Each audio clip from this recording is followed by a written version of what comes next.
Hello, I'm Noah Finns for Vantage Sportsnet. Connecticut loses a coaching legend. On the morning of January 4th, longtime Yale football coach Carm Cozza passed away. Our condolences go out to the Cozza family, all of his friends, and everyone at Yale. We recently did an interview with Coach Cozza. He reminisced about some of his great times at Yale, and we'd like to share that with you now. Coach Carm Cozza, does it seem like yesterday? It really does. Coming out of this tunnel for the first time, go back to 1965, the start of your 32-year career as head coach here. What was it like coming out of this tunnel? Well, you know, you feel like you're a gladiator coming into the big arena, and I'm sure my players felt the same way. And it was really exciting because in those days we drew a lot of people. There were a lot of fans here already. And it was an exciting time for me, and I had never been a head coach. And so it was very special. It was a moment that I'll never forget. Do you have any idea when you first walk out this tunnel that it's going to be the run that you had? You know, I never thought I would be here 32 years, and it was the best thing that happened to me because I had the privilege of coaching some of the finest young men on this planet. And the best thing that happened to me is almost all of them graduated. I think I counted 7 that didn't get degrees out of the some 2,000 that I was privileged to coach, and that is very special. Of course, this university is very special. Would you mind walking around the field a little bit and taking us back through some of your great memories in your wonderful years here? Not at all. Let's do it. So this is your domain here, except you didn't do as much walking as some of the other coaches. No, I would kneeling down. Statue of you doing just that at your alma mater, Miami of Ohio. Yeah, they said what was the position you were in the most, and I said, well, I probably was praying a lot, and I think I was kneeling down. So you start in 1965, right? September's your first game. For the first year, the first 2 seasons, it didn't necessarily go as you had hoped, right? My first game, I had the distinction of being the first coach to ever lose to a school in Connecticut, and I did it in the opener against UConn, and it was tough. But we were able to win a couple ball games, and then the next year we won 4 games, and then I got smart. We had recruited Calvin Hill and Brian Dowling and people like that, and all of a sudden everything turned for us. Was Calvin Hill, you think about him as a player here and then going on to the NFL and having the success that he did, and it was so well known he was a Yale guy, did that have any impact on the program moving forward? Oh, I'm sure it did. He's the one player I had that probably could have started at all 22 positions. I thought they may even use him as a tight end in the pros because he was big, he was strong, he was fast. I think he still owns the triple jump record here. He was, just an incredible athlete and fortunately a real good human being. We were down near that end zone, and we ran a pitch sweep, which we called 28, and we ran it a couple times with Dick, and we were not a good passing team. Everyone wanted you to throw the ball. Yeah, everyone said, yeah, throw the ball, throw the ball. And I said, no, we're going to give it to the best player we got. And we pitched it to him, and he broke it. And he got to about the 50-yard line. Right about here. Right. And for whatever reason, I took off. So you start running down the sideline this way. Side to the sideline, and then I went into the end zone, and I grabbed him, and I hugged him. And he looked at me as if to say, what are you doing here? And then the funny part was the official. He didn't know what to do. He really should have flagged me, but he didn't. He just sort of, well, this guy must have been excited, which I sure was. I got here, and when he got here, I beat him. I beat him at the end, and I let him know about that. And I hugged him. It was, because the game was lost until that happened. And it was just a spectacular run, and it was a moment that I'll never forget.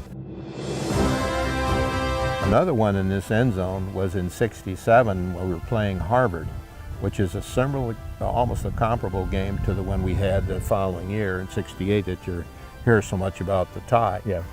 Brian went to his right and slipped and fired into the left part of the end zone and hit Del Marting. Hit Del Marting for the score.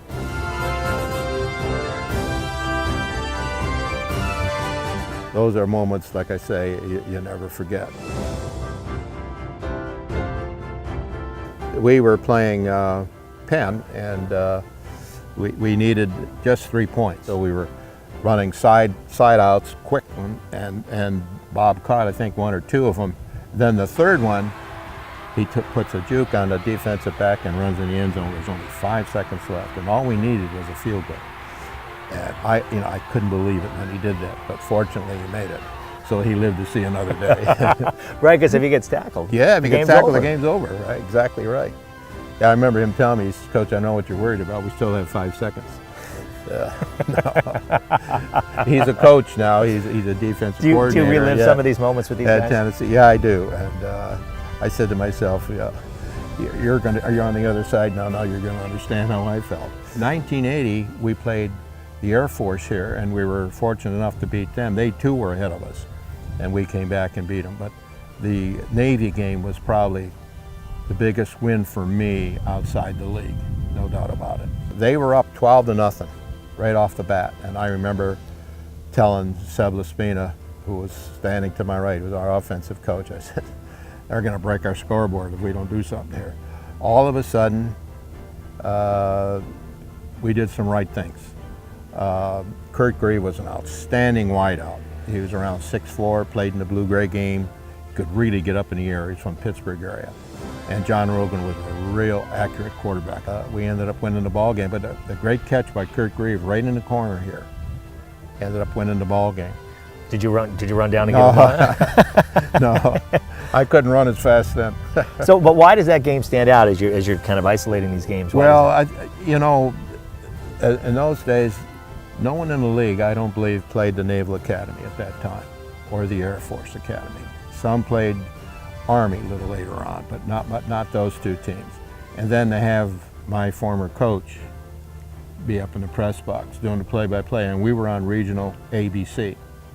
So it was very special. So a lot of my friends and a lot of the players' families, everyone got to see the game on TV that couldn't be here. And it was a special game.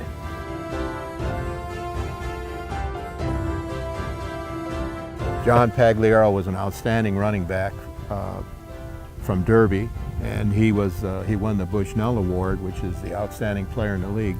The only player I had do that back-to-back.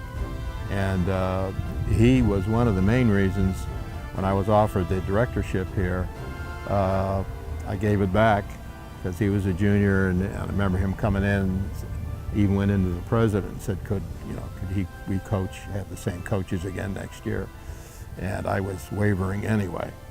So that's when I decided, I stayed on that whole year as a director as well, but then gave it back and stayed on coaching.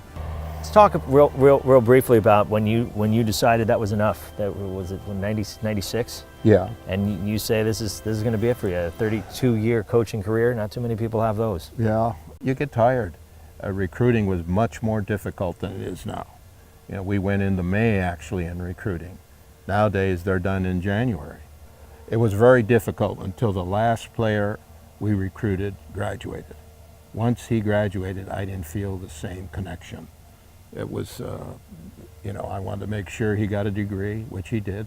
Then shortly after, they wondered if I would be willing to do the radio, and I said, yeah, I think that might be fun. So I still do the color on radio. I enjoy it. Member of the media now. Member of the media, yeah. I see the other side now. Football here meant so much with Walter Camp, actually inventing the game, as they say, and so many. We had more wins than anyone. I had the privilege of still coaching them when Yale had the most victories in the country. And of course, then Michigan, those other teams are playing 2 and 3 more games than we were. And then they got ahead of us. But Yale's tradition here has been wonderful in football. I mean, you just can't beat it. And this Yale Bowl, which was built in 1914, I used to kid my teammate and good friend Bo Schembeckler at Michigan. I said, you guys know you copied the big house after the Yale Bowl, and of course so was the Rose Bowl copied off of this. Coach, a 32-year Hall of Fame coaching career. We could talk all day about the great moments here at Yale Bowl and with you at the helm, Yale football. Thank you so much for taking this time and taking this little stroll down memory lane. Well, it's been fun for me too. Like I said, I had the privilege of coaching some of the finest young men on this planet, and around 2,000 of them to be exact. and to be able to reminisce about some of their great plays and some of the outstanding things they did is fun for me too. Thanks.